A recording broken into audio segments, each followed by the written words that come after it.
And here it goes, the hugely distinctive shape of the consolidated PBY 5A Catalina.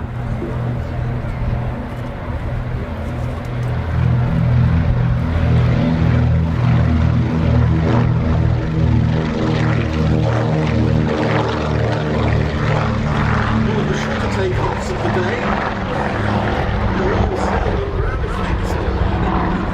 The length of Duxford's runway, and now we see the wheels going into the wells as plain sailing as Catalina gets airborne. An aircraft that was developed in the run-up to the impending World War II, when the US Navy recognised it had a need for a new patrol bomber to counter the potential Japanese threat in the Pacific. At that stage it was a pure flying boat, and in the Indian Ocean, Catalina and the US Navy sighted the Japanese fleet making for Midway, and it was a Canso, as they were known and built by Canadian Vickers for the Royal Canadian Air Force, as this one originally was, that spotted a Japanese invasion force heading for Ceylon, and thereby helped save the Royal Navy fleet in the Indian Ocean.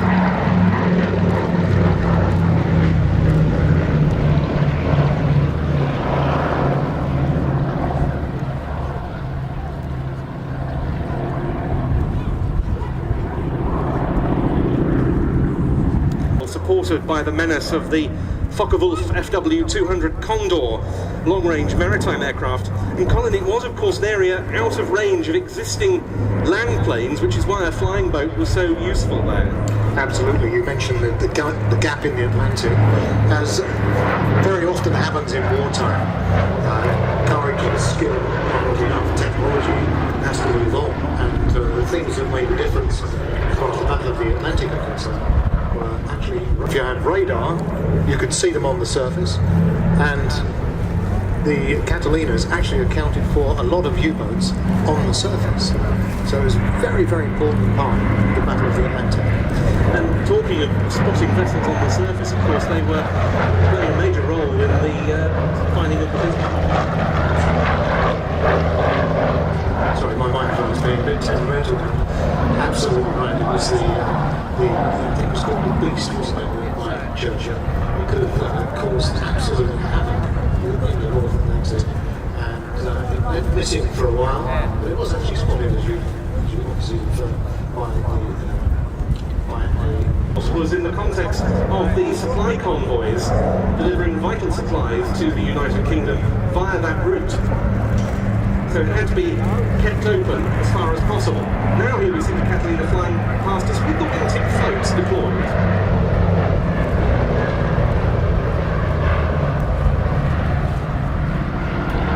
Two Catalina pilots were recipients of the Victoria Cross, Flying Officer John Cruikshank of number 210 Squadron, and a Canadian, Flight Lieutenant David Hornell of number 162 Squadron. Royal Canadian Air Force both were pressing home attacks against U-boats while under heavy fire. Sorry Ben, I'm back with you now.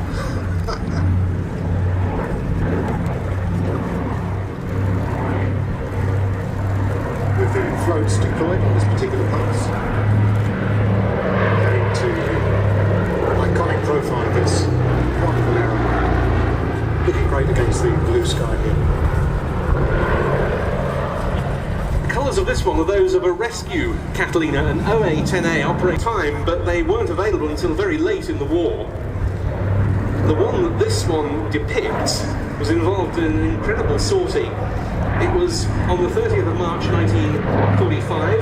It was trying to pick up the pilot of a downed P-51 Mustang and landed on the water, but when they tried to get off again, the crew found that the starboard engine had failed. They were close to the Dutch coast, so they wanted to get away from that to avoid the attentions of potential enemy fire from one source or another. They taxied on the water for 90 minutes, and they remained, then had been taken to dinghies on there until the 4th of April. In the meantime, the Catalina had been shot up by a Messerschmitt Me-262 jet fighter of the Luftwaffe.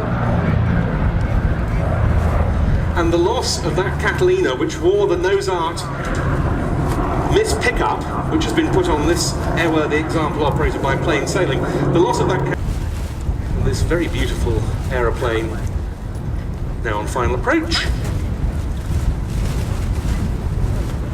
seen all over Europe, and again it will be this year. It's got a display at Sola in Norway in a couple of weeks' time, having last been over to Norway in 2012, right up into the Arctic Circle. It was involved in an expedition to Greenland in 2015, undertaken by students from Worksop College, which was quite an undertaking.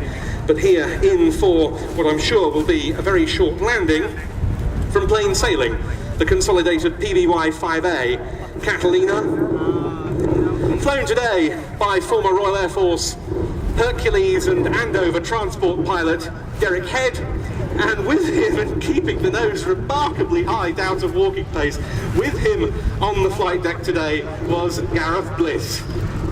Beautifully demonstrated as ever, but now it's back to the classic jet world, and look out, two